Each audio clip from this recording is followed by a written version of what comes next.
Welcome back to TNLP, the newsletter podcast brought to you by the Hazmat Guys. I'm your host, Timmy, back with this week's latest Hazmat news, but not before we make the last call for locking in your conference rate for accommodations at the Southernmost Hazmat Conference.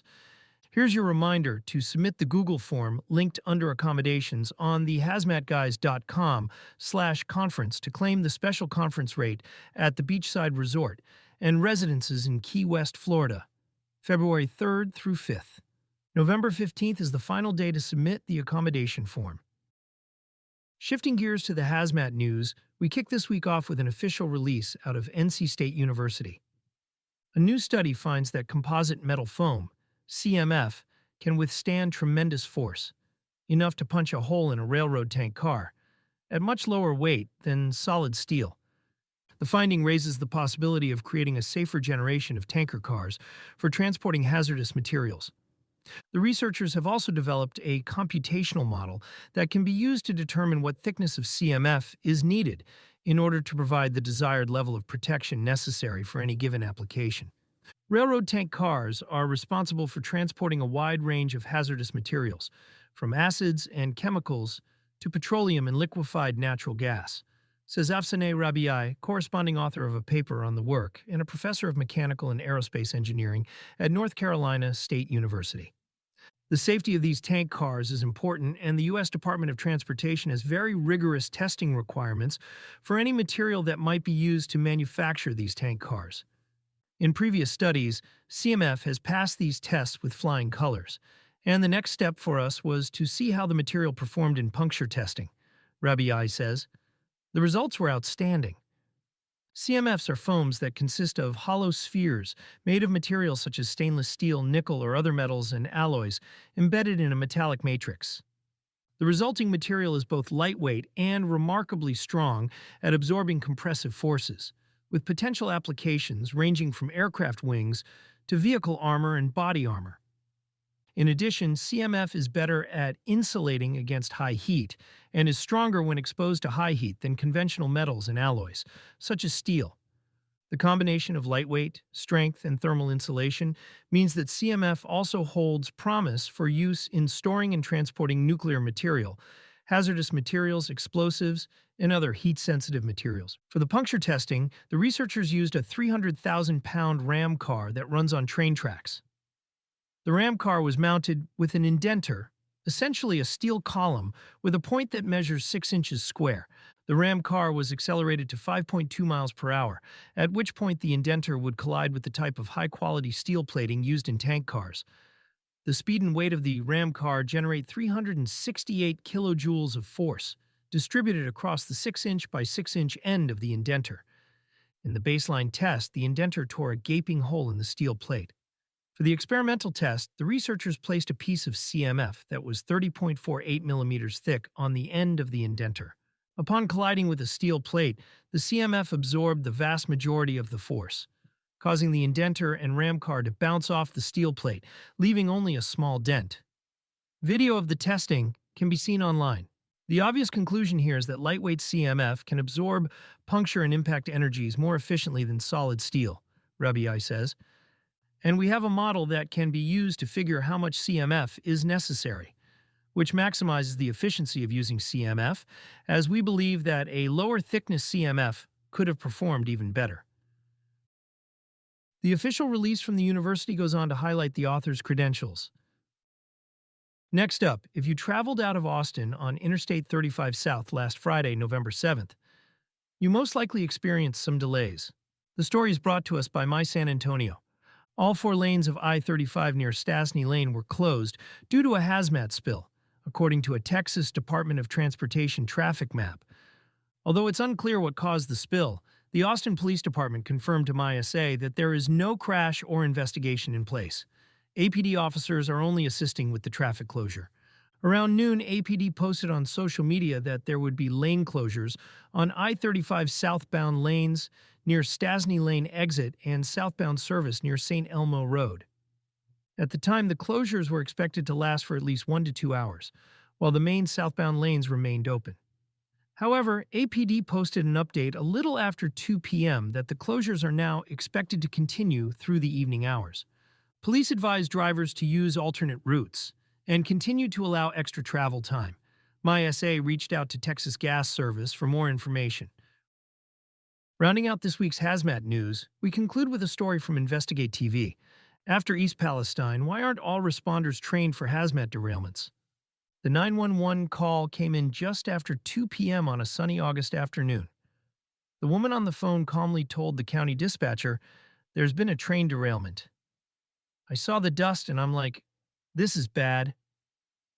On the edge of Reeseville, Wisconsin, a Canadian Pacific train derailed, with more than 20 cars off the tracks, some crumpled like accordions and buried in the neighboring marsh. The first responder on the scene was a deputy with the Dodge County Sheriff's Office. His body camera captured an interaction with an unidentified firefighter just moments after the call came in. "They're flammable tank cars," the firefighter told the deputy. "I can tell. With radios on and stuff, we'll have to be careful how close we get. If there's leakage or not, we could blow the thing up. I'd rather not die today." Clyman Lowell Reeseville Fire and Rescue Chief Eric Howlett was already making the drive toward the disaster, his mind racing. "What are we up against? How bad is it?" "What is the train actually carrying?" said Howlett, recounting the thoughts he had during the emergency nearly 4 months ago.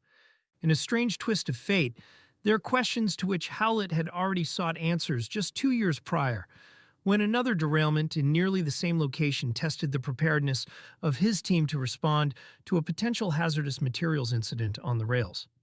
You potentially have people's lives at risk, or even yourself, if you're not properly trained, he said. But an Investigate TV survey of dozens of fire departments across the nation found many may not be fully prepared to react to a derailment that involves dangerous content like toxic chemicals, flammable liquids, and even radioactive material. We discovered that competing priorities, funding constraints, and timing are creating training inconsistencies despite massive efforts by the rail industry and others to get first responders the information and tools they need to be ready. Reeseville's earlier derailment in 2023 did not involve hazardous materials, but this past August, things were different. Initial reports from the scene claimed the damaged cars were carrying thousands of pounds of highly flammable ethanol, sending crews scrambling into action. With help from a rail industry app, they were able to quickly determine the train was carrying crude oil in all 95 of its tanker cars. Howlett said first responders were ready, thanks to virtual and hands-on training sessions that gave them skills to handle this kind of rare yet impactful disaster. "You want to be ready for anything that's thrown at you," he said. "Not every fire department from coast to coast is fully prepared for the possibility of becoming the next Reeseville, or even worse, the next East Palestine." In 2023, that Ohio village was the site of a toxic train derailment that triggered a massive fire, the evacuation of thousands of people, and hundreds of millions of dollars in environmental damage. The East Palestine incident is considered the most serious derailment in the United States in years, but it's far from the only one.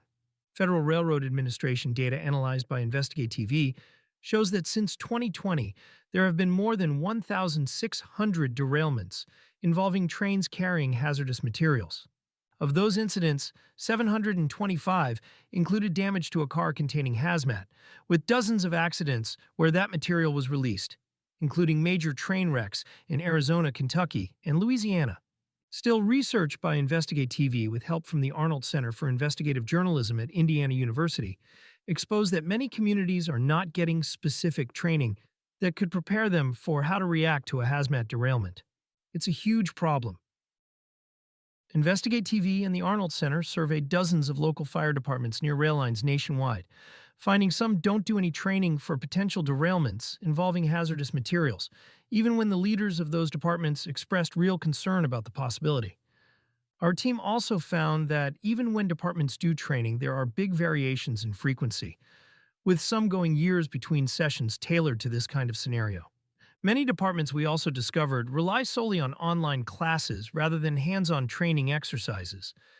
That's especially true for volunteer departments that told Investigate TV they're often strapped to find time to prepare specifically for this kind of disaster, even when they'd likely be first on scene, waiting minutes or hours for specialized hazmat teams or response crews from the railroads themselves.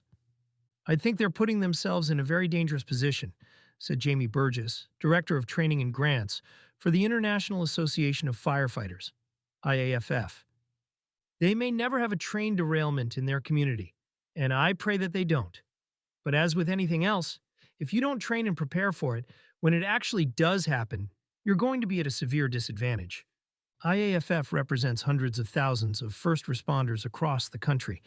Burgess said the organization works to secure millions of dollars in federal funding every year to make sure the hazmat training programs they need are available. He pointed out that many departments actively battle time and resource challenges, leaving them no choice but to push specialized training for an event like a hazmat derailment to the back burner.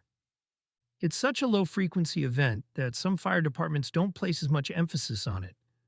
Which makes sense because if you're responding to a house fire every day or every week, you're going to train for what you're most likely to experience, he said. Essentially, you're competing with every other job function that you have to do. And unfortunately, hazardous materials doesn't always come to the forefront. The rail industry is also acutely aware of how training priorities, resources, and time could impact crisis response. Andy Elkins oversees hazmat compliance for the Association of American Railroads, which represents the nation's largest freight railroads. Anytime you have a potential incident and you're not prepared, you have to start from scratch, he said. The more you train, the safer you are, the better your response is going to be, and the more effectively you're going to serve your community. Elkins said the industry has worked diligently to remove some of the biggest burdens to training travel and cost by meeting first responders where they are, both with in-person or remote training conducted virtually. Last year, AAR said freight rail carriers themselves trained at least 30,000 first responders. Some of the major players, including CSX, even take hazmat simulator trains on the road to give emergency crews exposure to what they could see in real life.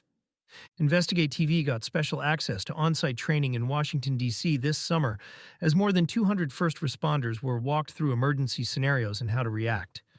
Preparing for a potential disaster involving hazmat on the rails isn't just about answering questions and role-playing.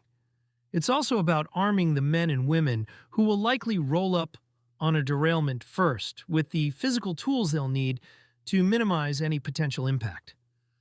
The most important thing that you can have when you respond to any incident is knowledge, Elkins said.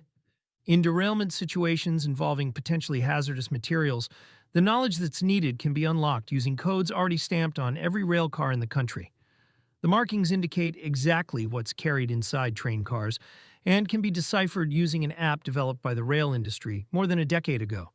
The AskRail app that can be used on phones and desktop computers breaks down not just what's being carried car by car, but also containment protocols tailored to specific chemicals and evacuation zones down to street level. The information is available to emergency crews in seconds. AAR said AskRail has already been put into the hands of more than 2.3 million first responders for free. But many of the smaller departments surveyed by Investigate TV and the Arnold Center indicated they don't use it, with some saying they had never heard of it, despite massive amounts of industry outreach about a tool that could save lives in that once-in-a-lifetime scenario. Not having critical pieces of the puzzle creates potential failure. We want you to have every piece of information, Elkins said. Most first responders will never respond to a hazardous materials incident. But when they do, we want them to have the training, have the tools, know where to get the additional resources, and have the confidence to know the railroads are on the way. Back in Reesville, the rail tracks are back in operation, but the road to recovery is just beginning. As of late September, debris from the wreck still sat in tangled piles along the track. Damaged tanker cars were laid out like fallen soldiers at a warehouse just down the dirt road from the derailment site. As the cleanup continues, so does the preparation for Chief Eric Howlett and the other first responders. Training, he said, remains a top priority because lightning could always strike, for a third time. You name it, it happens. And that's our slogan we always talk about. It's Dodge County, it will happen, he said. That's going to do it for this week's edition of the Newsletter Podcast. Did you catch Nerd the Game takeover on the round table last week? Watch the episode now streaming on YouTube and get your deck now at thehazmatguys.com/game. Until next time, Timmy over and out.